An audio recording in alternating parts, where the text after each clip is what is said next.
কি ঘটনাটা কি ঘটেছে যদি বলেন? কিছু না, মমতা ব্যানার্জিকে স্যাটিসফাইড করার চেষ্টা। ওনার বিরুদ্ধে কেউ এখানে প্রচার করতে পারবে না, ফ্ল্যাগ লাগাতে পারবে না, ওয়ালিং করতে পারবে না, পোস্টার লাগাতে পারবে না, ক্যাম্পেনিং করতে পারবে না, ক্যাম্প বানাতে পারবে না। উনি থাকবেন একাই। আগে গুন্ডা ছিল, এখন গুন্ডারা ভয় পেয়ে গেছে, এখন রেজিস্টার গুন্ডাদের নামিয়ে দিয়েছে। ওটা ক্যালকাটা পুলিশ তো আইপিএসরা চালায় না, পুলিশ অফিসার আছে, এক্সটেনশনে আছে, শান্তনু সিনহা বিশ্বাস চালায়। আর মমতা ব্যানার্জি ওদেরকে ইউজ করে। এরা সব ভোট দিয়েছে, আপনি জানেন বাই ইলেকশনে পুলিশ বডিগার্ড লাইন থেকে ছাপ্পা মেরেছে হাজারে। লাইটটা মারছে আর কমাচ্ছে, ভেবেছে যে ওইভাবে চালিয়ে দিবে, এবারে তো করতে দেবো না আমরা। এখানে কিছু ডেকোরেটরের টেম্পোরারি একটা ক্যাম্প বানানোর জন্য সেটা আটকেছে কোন জায়গাতে। এখানে একটা ওল্ড কেস আছে, কিন্তু ক্যালকাটা পুলিশ নট পার্টি, এবং এখানকার আলিপুরের ওসি মিস্টার প্রহরাজ তার এগেনস্টে ফেব্রুয়ারি মাসে রুলও জারি করেছেন অনারেবল জাস্টিস মিস্টার মান্থা সাহেব।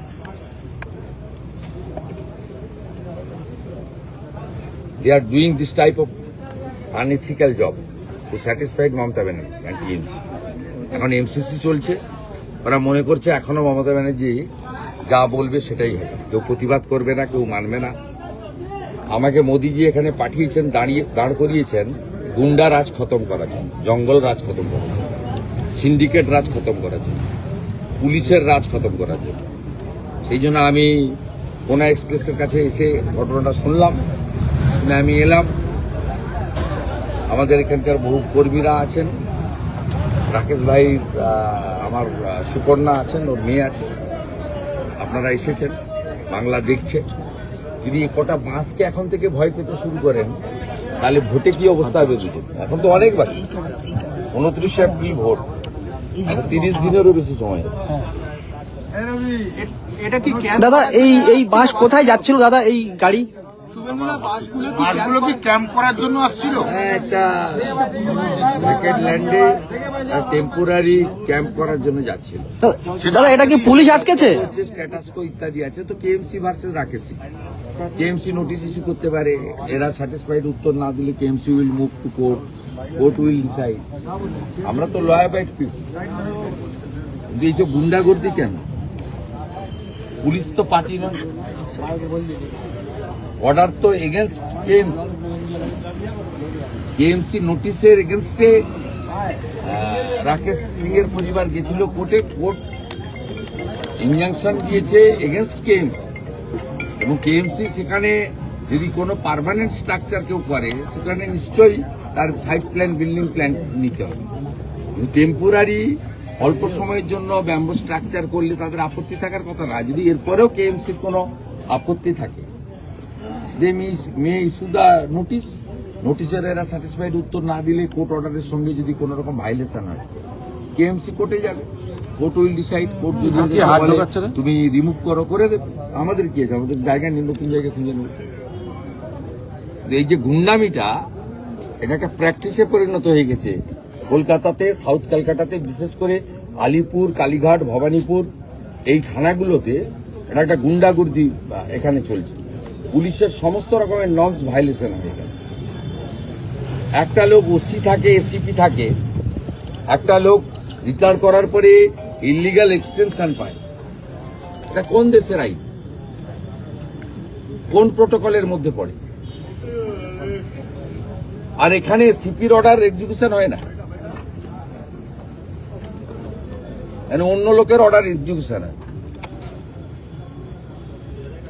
আমি ইলেকশন কমিশনকে জানিয়েছি, এরপরে রিটিন জানাবো। আমি ভিডিও পাঠিয়ে দিয়েছি। আমাকে সিও বলেছেন যে আমি সিপিকে বলেছি প্লিজ ওয়েট করছি। এটা তো রাকেশ সিং এর ব্যক্তিগত কোনো বিষয় না, এটা তো দলের ক্যাম্প। তো দলের ক্যাম্পটা কি আকাশে হয়নি? হ্যাঁ, মানে এটা কারো না কারো জায়গায় এনওসি নিয়ে করতে হয়, কারো না কারো জায়গার এনওসি নিয়ে, অনুমতি নিয়ে করতে হয়। পশ্চিমবাংলায় ভোটের দিন যতগুলো ক্যাম্প হবে বা তার আগে যে বিভিন্ন পলিটিক্যাল পার্টির ক্যাম্প হয়, সব ক্যাম্প কি প্রাইভেট প্রপার্টিতে হয়? রাস্তাতে হয় না, এমিকেবলি হয় না? বহুদলীয় গণতন্ত্রে এগুলো নেই? তৃণমূল ভোট রক্ষা শিবিরের নামে এসআইআর এর যে ক্যাম্পগুলো করেছিল, এখনো তার কিছু ছামড়া পড়ে আছে। সবগুলো কি অনুমতি নেওয়া ক্যাম্প? তারপরেও আমি বলছি, যদি কেএমসি কিছু বলার থেকে বলবে, পুলিশ কেন পাঠিয়েছে? এই পুলিশকে তো আরজিকরের সময় দেখতে পাইনি, এই পুলিশকে তো কসবা ল কলেজের সময় দেখতে পাইনি আমরা, এই পুলিশকে তো আমরা কখনো দেখতে পাইনি ল অ্যান্ড অর্ডারের ক্ষেত্রে। এই পুলিশকে তো আমরা কদিন আগে ব্রিগেডে গিরিশ পার্কের কাছে যখন শশীবাজার বাড়ি থেকে ঢিল ছুটছিল, সেদিন তো এদের দেখতে পাইনি আমরা। কোন মধুতে এখানে এসে দাঁড়িয়ে আছে পুলিশের গাড়ি আটকে? আমি আমাদের সাপোর্টার্স এবং অন্যদের বলেছি পুলিশের সঙ্গে কোনো কনফ্রন্টেশনে যেতে না, এটা আমাদের কাজ না। We all are law abide. আমরা প্রোটেস্ট রেজিস্টার করছি, উপরে জানিয়েছি, ইলেকশন কমিশনকে জানিয়েছি, ভিডিও ক্লিপিং তুলেছি, যা করার করব। আমার তো এরকম অভিজ্ঞতা বহু আছে। আমি 106 বার কলকাতা হাইকোর্টে গিয়ে পারমিশন নিয়ে প্রোগ্রাম করেছি। শুধু পলিটিক্যাল প্রোগ্রাম নয়, religious program, social program, personal visit, mother's day observation 106 time. मैं डरने वाला आदमी भी नहीं हूँ, झुकने वाला भी नहीं।